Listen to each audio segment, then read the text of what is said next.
Katleya, napanalo mo sa Katleya Killer, di ba? Opo, so, sorry po, Content Asia Awards is in Taipei po. So, dami naman din pong sumabak. No? And luckily, we were given the opportunity to represent, no, in the Best Actor category.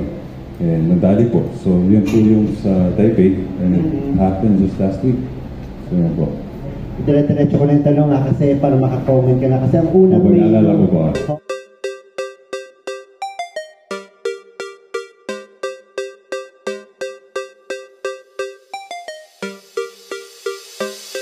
For this year po kasi, all the plans are already done. No?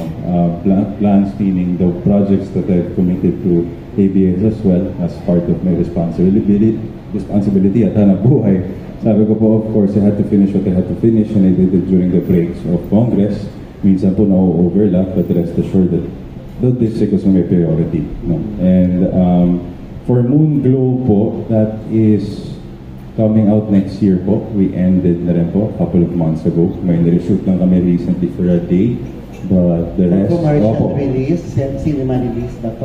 That one po, hindi ko po pwedeng pangunahan si Direk Isabel. She's the one on top of it as well. So, that one to follow na lang po. Topak, of course. Julio Montes and Chong and Sid Lucero, of course. Ito sa cinema na to? Opo, coming soon po yan. We'll come to the... So mauna mo na ito? Come to Manila. Opo, very very soon. Within the year po, hopefully. And for Bagman po, of course, not to announce yet, pero very soon na rin po, hopefully, malaman din po namin yung final na makalabasan ito or what platform will we be coming out for this. Then, doon na tayo sa political plans ko. Yes, so tapos na lahat, no? No, it's not true. My mom is not replacing me. I have much to do. We have been working very hard in the district, no? And as a promise to my responsibility, to my commitment to the people, no? For the next, from this month, actually, from last month pa, nung natapos ko na yung mga, again, my commitments, I was able to keep myself free until after elections as well, so that I could focus, of course, on the district. So tuloy-tuloy ka? Opo, tuloy po. Hindi po si Mama Yako po. Last na lang, saan naman si Maine dyan sa lahat ng mga ginagawa mo? Of course po, during my free times and during my free days, kapag may bakasyon, kaya nga po, we travel, nakikita po ng tao, because those are the only times talaga na we get to spend time together, to be honest. Kasi pag nandito po sa Manila, of course, meron din siyang responsibility. She also has commitments to attend to. And also me as well. I juggle up, all these things. But rest assured, it's just time management, proper time management. And we're both very happy if paunahan ko rin po kayo. And yeah, it's just really time management po. And she's always my priority at the end of the day as well.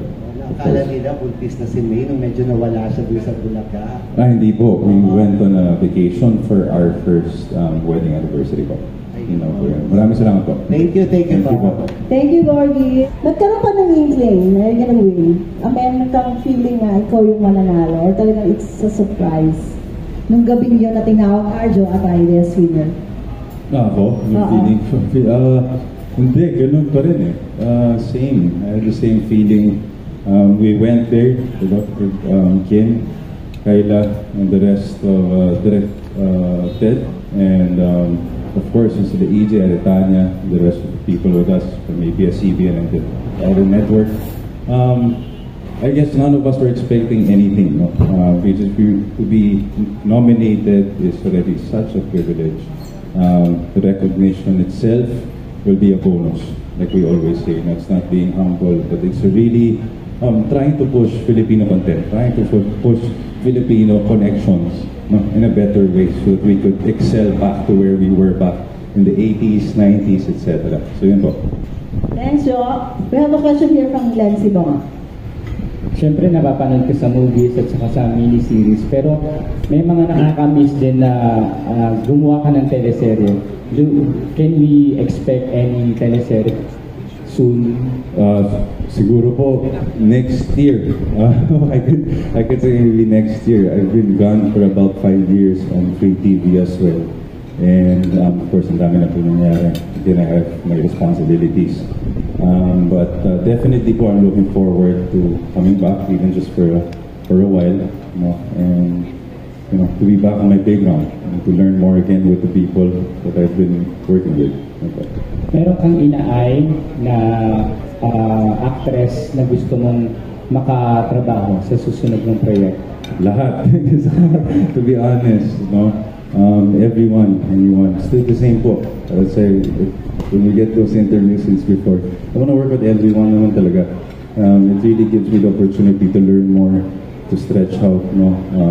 Nagugulat din po ako sa mga iba't ibang artista, the way they, you know, they lay their cards on the table pag sinabing action, especially again with the last projects that I've been working with. They're insane actors, very unselfish actors, and I'd always be grateful for them and indebted, especially to the people we have, Bagman and Katria. Thank you, Arjo. Congratulations. Thank you po. Thank you po. Being a first-time congressman, can you share with us kung ano yung mga naging challenge sa'yo at gaano mo na-enjoy yung being a public servant ngayon, and kung na-enjoy mo man siya, is it possible na tumakbo ka for a higher position like Senate para maging first lady rin si May? Oh, wow. Thank you for that wonderful question.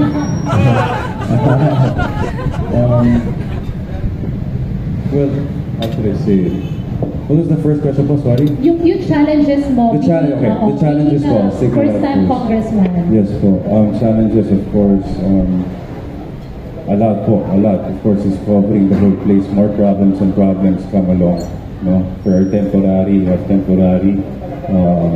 solutions. You have permanent solutions that you have to apply to the district itself, to the people, things that you discover in and out of the government, how it really works, different agencies to talk to, iba't ibang ahensya. And besides that, not only yung trabaho, but of course, your legislative agendas, your legislative responsibility as well. So, being a congressman, there are two things. No? Your groundwork to the people, and of course, yung isa sa batas nyo, no? Bilang isang kongreso. And what made it challenging, of course, is, of course, the dami din po ng batas. No? Sometimes you can't please everyone. No? There's no perfect bill. There's no perfect nothing. So you can't please everyone, but rest assured, no? As we go on and we learn, especially for the young ones, all these bills existing, no? Like the Eddie Garcia bill and all this stuff, have already existed from the past that we just had to revive. No? And that was between me and Prof. De Venecia, our chairman for the creative industries, and all these things. No? You get to learn more of how to explore like ways and innovative ways of changing. Because sometimes po may mga batas na rin po na existing, it's just that it's not modernized up to this day. No? And there's so much more to tackle, there's so much more to tell you. No? But definitely made it challenging are all the new things that I've discovered, no, along the way of how to help people, how the long process goes, and all these things. But every challenge was accepted. We went through it. We talked to who we had to talk to. We obeyed on rules, depending on who agency to talk to. So we were very blessed to be held by each and every one. And it turned out to be easier than po, because to be honest, the sitting administration, with President Bongbong Marcos, Speaker Martin Romualdez, have been very, very supportive po talaga sa congressman. And let's bias aside po, I'm telling you. It's just speaking of personal experience. And they've been very, very supportive, and it made everything easier, especially for us who were trying to, figure out all these new products that we never discovered and never had. So yun po. Pero fresh ka pa rin and guwapo pa rin as ever. Paano daw ang pag-aalagang ginagawa sa iyo ni May? Alaga po. And how do I keep myself healthy? At least po, I think I try to eat healthy as much as I can. Dahil nga po, there are times na obviously pag umiikot sa campaign and all this stuff, hindi tayo nakakapili ng food na masyadong healthy. So, on my own po, I just try to eat healthy, please work out once a week. And yeah, naman po. So, nagluluto siya sa'yo for you? Yes po, of course. Pero sometimes, kasi obviously busy din po. So, pagkagabi, pagod na rin kami. So, normally, of course, we have food ready naman po. Last na lang, daw yung favorite na niluluto ni for you? Pasta po, pasta. Yes. Thank you po. Thank you po.